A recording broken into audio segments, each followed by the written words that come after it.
Discover more arts and culture in Denver.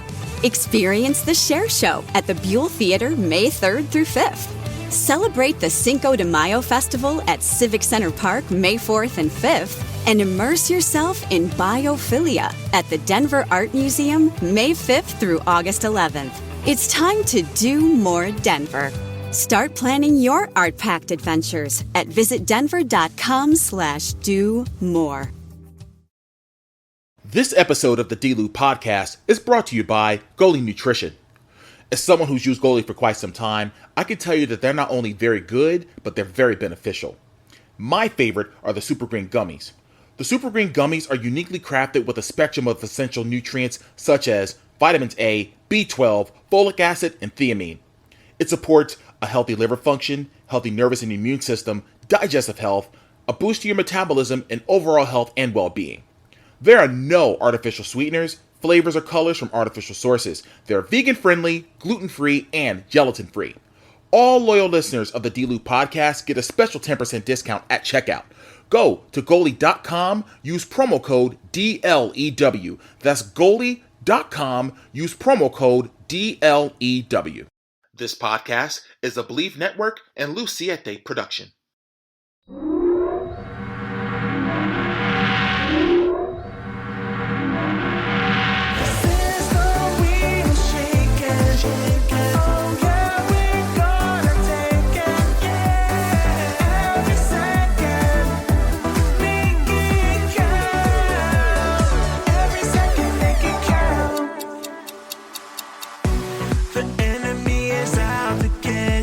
Welcome to another edition of the D-Lew Podcast, brought to you by Believe Network. I'm your host, Derrick T. Lewis, and I want to thank everybody, for listening to last week's episode with my interview with Marvelous. And for the people that did reach out, privately, whether it was text message or calling me to tell me how much they enjoyed, listening to Marvelous's interview and him telling his story, I definitely appreciate that. For all of you taking the time, out of your schedule, out of your day to give my podcast a chance and get it, whether if you're on the road, or if you're at work, or if you need something to listen to get your mind off stuff, the D-Lew Podcast is here for you. So I definitely appreciate you, tuning in.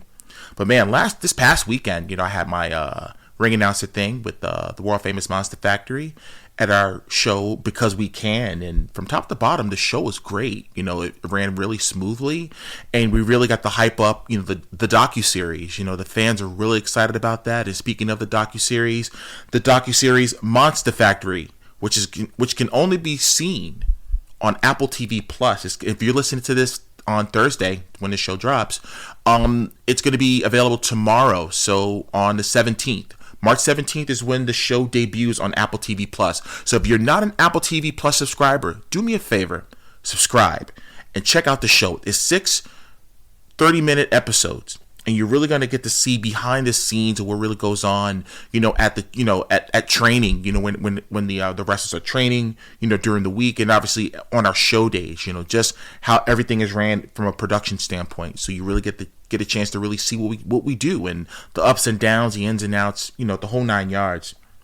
So really check that out. Hope you do. But this week I have recording artist Dajee Lynell on the show, and we go into depth in regards to her career, her story, growing up in the Bronx. Now she's living in Connecticut, and she's a school teacher. So she's, following her dream to be a recording artist, and she has some really good music out there. So definitely tap in with her, on whichever streaming service you listen to, and definitely check her out. And let's not wait any longer. My interview with Dajee Lynell starts right now.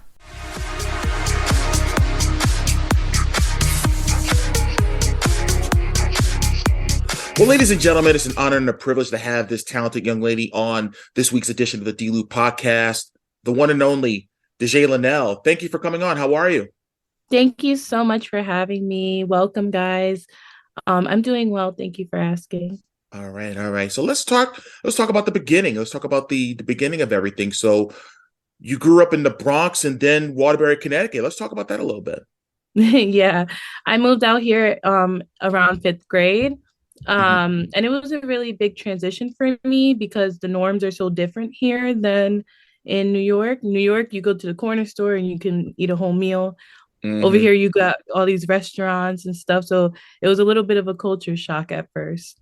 I see. So you say you moved to Connecticut when you were in the fifth grade. So how was life? So talk about the Bronx. So what was life for you growing up in the Bronx? Uh, the best memories. Fire hydrants, block parties, Mm-hmm. ice cream trucks, cherry dip, chopped cheeses, Mm-hmm. dollar pizza, Yes. Fordham. Yes, indeed. Did you go to Yankee games or? Oh yeah. My mom, my whole family, all of us big Yankee fans. I actually was at a game about 2 years ago and I was able to be in the skybox, so it was so cool. Nice, nice. Thanks. You're talking to a fellow Yankee fan yourself, and I am hopeful for some progress this season because it's been far too long since we have won a World Series championship. So artists that you told me earlier that's influenced you. There's Whitney Houston, Tony Braxton, Babyface, and Lauryn Hill. What was it about these particular artists that drew you to them? Their words, their music meant something, and I feel like growing up I had a lot going on. So when I heard their songs, I felt just relief in a way. So, for example, so with Tony Braxton, what was some of the songs that from her that really drew to you? Ooh, so many. Why are you calling me on the phone? Why you not at home on time? Ugh, that one is such a good one because it reminds you of your self-worth and the fact that you don't have to accept less. Right. And growing up, that was a big thing for me. So Let me tell you something. When you mentioned Tony Braxton and Babyface in particular, LA and Babyface did an outstanding job with Tony's very first album. I mean, there were so many classic hits on, and this is her first two records, really, when she was signed to LaFace Records. And just to see her progression early on and the quality of music that she was doing, and like I said, and the range that she has, which I think she doesn't get a lot of credit for, but she's an incredibly talented artist, and her longevity speaks for itself. yeah, Now, top five, and she's not number five. So there you go. All right. Now, at what age did you start writing music and decided that you wanted to be a recording artist? um, so I really felt like I wanted to sing growing up. Since I was younger, I can't pinpoint the exact age, but I remember Ashanti was really big around the time, so in the 90s. And Mm-hmm.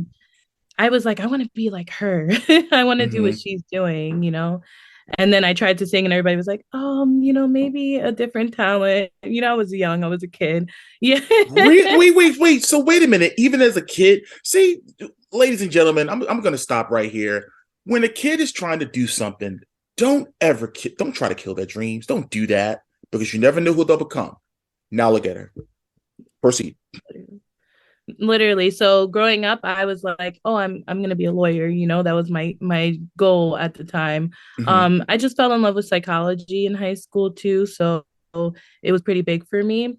But music just it takes over my heart. So So when you talk about the creative process and writing lyrics, what space are you in, and break down how you do it in regards to just writing and the whole creative process when you come up with an idea? yeah. So to answer correctly your question from before as well, I started writing more intensely in middle school. I had a teacher, English teacher, who gave us journals and we had to write poems and thoughts and stuff every single day that we went Mm-hmm. into class. Mm-hmm. And after that, I started realizing how much I love putting words together. Um, and she would always teach us that it could be anything. She's like, you writing down these words could be melodic, it could be anything you want. So Mm-hmm. after that, I was like still intrigued with singing, but never got into it. Mm-hmm. um and then my senior year was when I really tapped into my musical abilities. I had a music teacher, shout out Mr. Fukuchi. Mm-hmm. He was just the brightest star in our school. He motivated us so much, and he taught me to not be afraid of, my talent and to just go for it, Right. and after that, it just sparked a fire in me. I started writing all the time. I started performing. I just had so much fun, and then life kind of happened and slowed down. Um, and I thought, this isn't realistic. I can't make money from this right now. I'm struggling. I need, help at that time. So I just had to put a pause on everything. And then I started doing some open mics again, and just started writing and just remembering who I was. So my process in writing is really just what I'm feeling at the time. Sometimes it depends on the beat as well. Sometimes I hear a beat and the words just flow like naturally. For this Indeed. song right now, Missing Pieces, coming out on the 20th of this month, that song just flew from my hand onto the paper. It was so crazy. I Amazing, just isn't it? felt it in my heart. It was amazing. I've gone through that as a fellow recording artist. I can tell you, I've experienced that a lot. There's been times where I can have writer's block and I can't think of anything. But then when I get an idea of something and the words are just the lyrics are just it just comes to you. It's easy. And even from how you phrase it melodically, when you're singing it out loud, you're like, oh, this fits perfectly. And you're just in the zone. You know what I mean? Like Literally. I love hearing fellow artists say that because I go through that a lot when I write. And that feeling is just like you feel like you're on top of the world, that you can do anything. Mm-hmm. You know what I mean? Cloud Like nine. that's about as perfect of an analogy as you can explain it right there. So when did you start going to the studio? Talk about that process. As far, okay, I'm going to start really doing this, because I know you said there was a little down period there, and then you start picking up where you left off. You say, okay, this is who I am. I am a recording artist at heart, and I'm going to do this. So when was it that you said, okay, let's go ahead and let's get into the studio? Um, it was really when I reconnected with my dad, I think. Mm-hmm. You know, growing up without him was really rough for me. Mm-hmm. And when he came back around, it was around age 21. So that was like such a rough transition for me.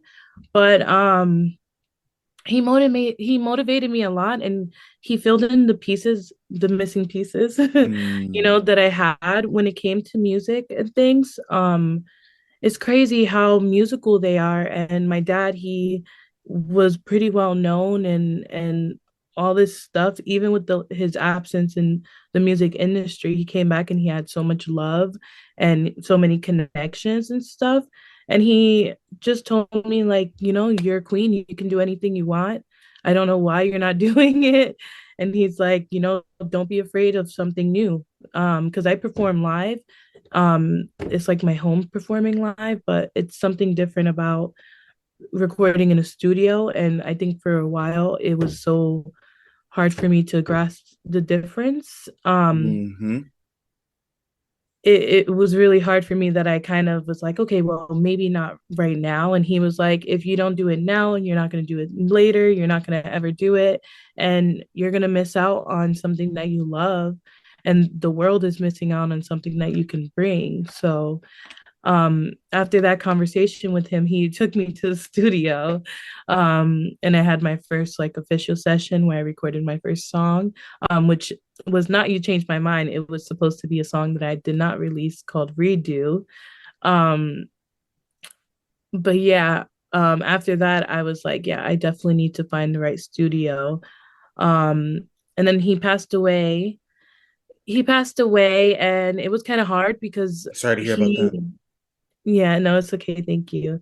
He was my connection to the music. Mm-hmm. So, um, but the positive side in saying that is that it sparked the fire in me. I was like, I'm dropping my music, I'm releasing it. He believed in me so much.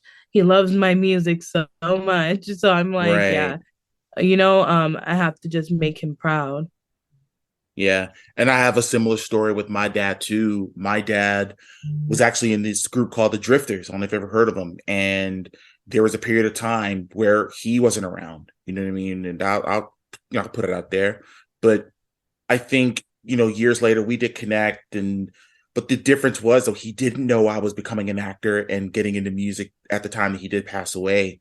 Thus why I named my production company Siete Music, because of my last name, our last name Lewis, and of course there's 7 of us Lewis kids. So that was more or less of my homage to my dad and carrying on the legacy. So you're doing the same exact thing of, doing something that, keeping those reminders of what your dad wanted you to do and pushing you forward. So number one, thank you for sharing your story, and also let you know you're not alone. You know what I mean? And make sure that whenever there is, because we all have our down moments, but just make sure of your why, of why you're doing this, Exactly. Now, you alluded to it, but let's talk about it. You changed my mind. I have to tell you, yes. I listened to it about 5 or 6 times, and every time I listened to it, I found something different that I liked about it. Talk about the creative process in that song, who you worked with, and how it all came to be as your first single. Yeah, that recording that single was so hard for me because it meant so much for me, because it was my step 1. So I'm like, this has to be perfect, Right. So in between trying to find the right studio, the right producer to work with, which was really hard because my dad did all that for me. So now it's like in a loop where I'm like, okay, who can do it for me, who can hear my sound and not change it or not alter it, but elevate it. So it was a struggle I can imagine. say the least. And my friend Antonio, he goes by A Marquise, he's also a recording artist.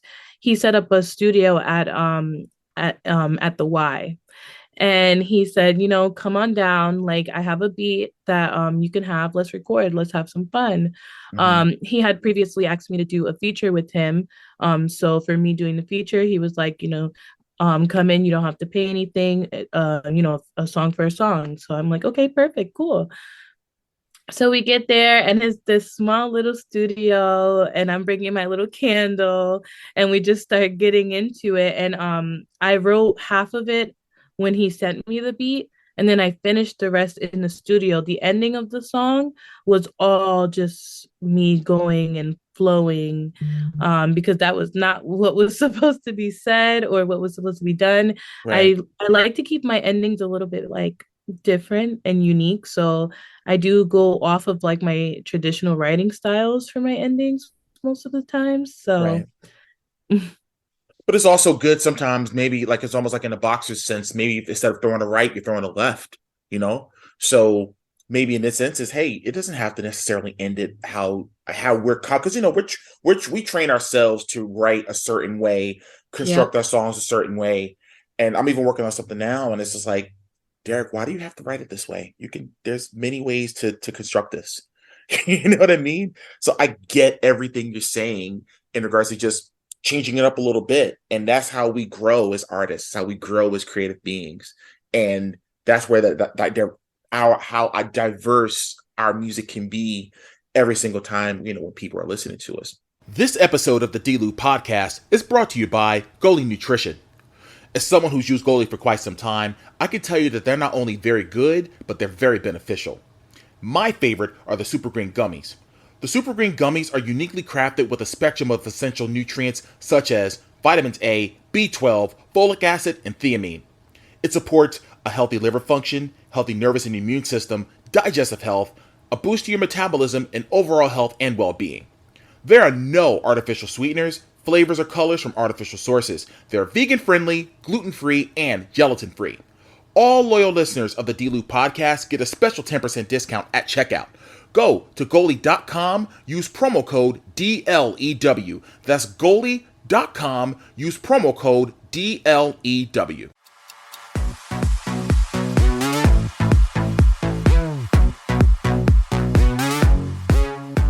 Now, you signed with Mobbin. with Mobbin's Exotic Mob music label. Talk about how you met Mobbin and what, as far as being under that label, that umbrella, and what that's been for you so far.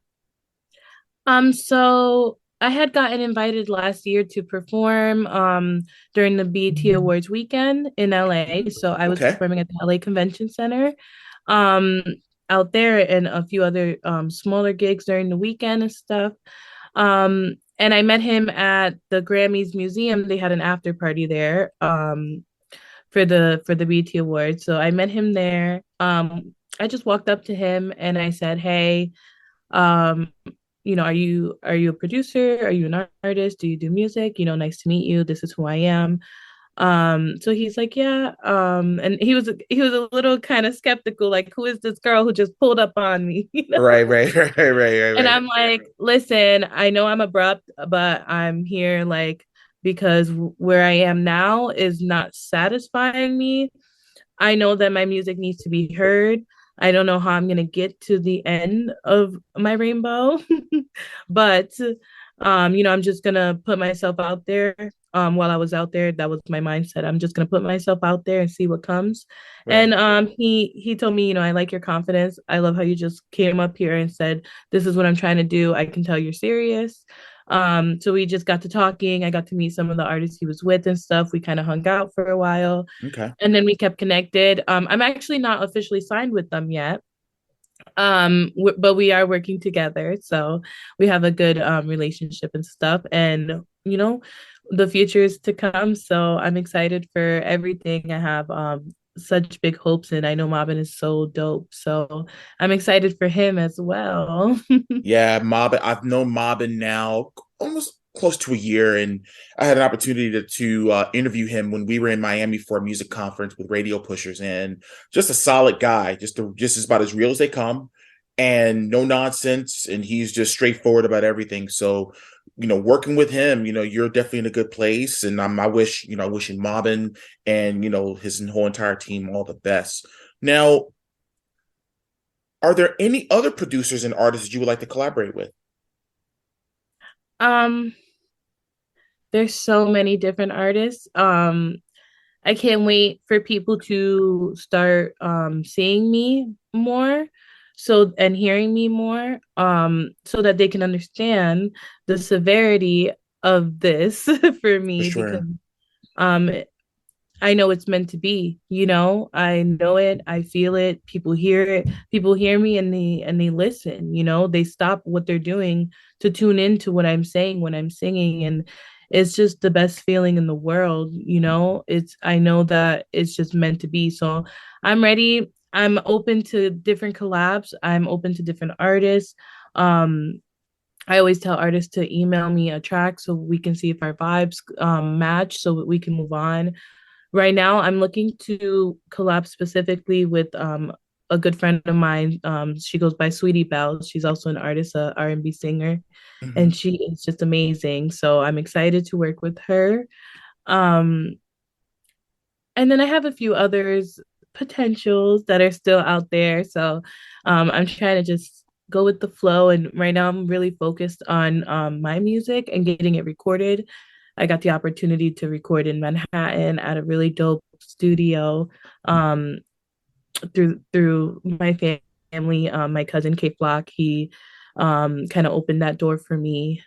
So that was really cool. So now I'm just in a better space musically. So I'm just trying to push my stuff and focus on me while also giving a little bit taste here and there.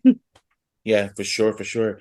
Now, you said you traveled, to LA, for the weekend. It was a great, Grammy Museum. It was a BET Awards weekend.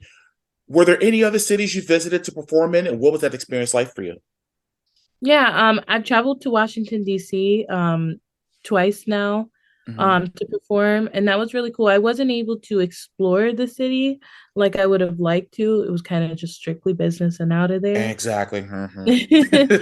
But it Yep, is also so nice to see the different cultures through people's music, like the music is so different everywhere you go that for it's like, sure. whoa, and sometimes you find things that are more similar, but it's just everybody has like a different spark to them, and where they come from influences that, and it's so cool to see. Um, I've traveled to Massachusetts a lot to perform, always in New York, Brooklyn, Manhattan. I just love New York so much, my hometown. Um, Mm-hmm. I perform around Connecticut a lot. Wherever they just reach out to me, I'm down to go. And where else have I gone? To Pennsylvania, Rhode Island, New Jersey. Mostly on the East Coast. I'm trying to spread out a lot more. I just want to release my music first to get people more familiar before I go. But I don't think that's going to be a problem because I think everybody's going to enjoy what I have to give. I'm telling you, when they hear your recent record you brought out about a year ago, when they hear that, and we'll talk about your future project that's coming out on the 20th, they're definitely going to be very engaged and in tune. Now, speaking of your music, how does your music fit in today's R&B, and how does that fit in there? It's such an interesting question because a lot of people, that's probably the biggest like negative comment I'll get when I'm performing and stuff, is that I'm kind of like a little bit old school style. I don't like to do too many riffs. I like to sing in my chest voice. I like to relax and have a chill vibe. And a lot of, I don't know, I get a lot of mixed reviews when it comes to how I should be singing, not specifically how I'm singing, but how I should be singing. Oh, well, you should sing more like this person or that person. I'm like, oh, thank you so much. Like, it's so nice to meet you, you know? Right, right. But I mean, But you will be a carbon copy of somebody else if you did that. You know what I mean? And I think old school stuff still works. There's a saying, and I'm in the pro wrestling business, and there's one wrestling school in Connecticut. Shout out to Bully Race 3D Academy. Old school rules, new school tools. Old school stuff still works in many aspects of whether it's entertainment, sports, or whatever. Doesn't matter. exactly. But it has to feel right to you. Mm-hmm. It's true. And my new music, I feel like, has turned a lot of people's heads in the correct direction now because Right. I'm getting a lot more positive reinforcements like, girl, you're great. You're amazing. Wow. Like, who are you? Where are you from? Like, where can we follow you? I'm like, oh, perfect. Like, listen to my music. Check me out. More to come. So I'm excited to give my fans more things because I'm just developing them, and I try to keep genuine connections and I'm just a nice person, so I try to support people, check people out. I go to other people's shows and stuff, Mm-hmm. try to make as many connections as I can, while I'm here now. For sure. Now, tell the people a random fact about yourself. I'm a teacher. Really? Talk about it. Let's talk about it. So, you don't have to give the name of your school you teach at, but what grade do you teach? And, if you teach a subject, what subject you teach? Yeah, I teach high schoolers Spanish 1. Oh, okay. All right. That So how's opportunity kind of fell on my lap, and I just fell in love with my students. I love them so much. They inspire me, and I try to give them that same inspiration. I try to push them, and sometimes they rebel a little bit. But for the most part, I know that they appreciate it, and I try to just give them enough love while teaching them Spanish that nobody wants to learn in high school. They're like, oh man, it's a language class. hey, I listen, my first Spanish teacher I had, and I'm giving away my age a little bit. My first Spanish teacher I met, I think, in 1985, and I was in second grade. And to this day, her and I are still in contact because of her impact on me as a 6, 7 year old. I learned Spanish in second grade, and what she taught me at that time helped me so much because I was so eager to learn a new language. Am I fluent? Am I great at it? Man, I'm all right. But just to know certain things, as far as there's more alphabets in the Spanish alphabet than it is in the English alphabet. You know what I mean? Mm-hmm. Just being able to speak to somebody, I don't care in what what type of vocation or where they're working or whatever the case. They speak Spanish. They may not speak the English language that clear, but if I can communicate with them, I want to make them feel welcome, and I want them to say, hey, listen, I can communicate with you rather than like walk by you and don't say anything. You know what I mean? So, Exactly. so my teacher, Miss Douglas, like still means the world to me because of what she instilled in me. It's in second grade. So, and it sounds like that you're doing the same thing with your students. So I appreciate our teachers more because that is a very, very hard profession. I can only imagine, you know what I mean? And I think teachers are not being paid enough. That's just my opinion. But I think teachers are probably the most underpaid profession in the world. It's literally ridiculous, but we won't get too much into it. But Oh, no, no. for the amount of work that we do, it's so crazy. And like my specific position, I'm also involved very much in the school and specifically with the substitutes. Mm-hmm. And I built like a team of substitutes that actually are building substitutes is what we call it. Mm-hmm. Just to get them a little more into what we're supposed to do.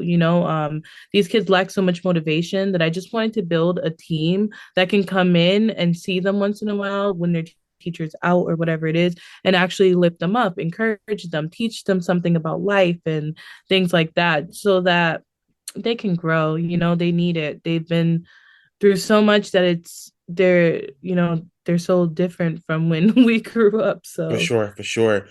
What's been the best advice anyone's given you? man, I feel like I've gotten so many so many good quotes in my life.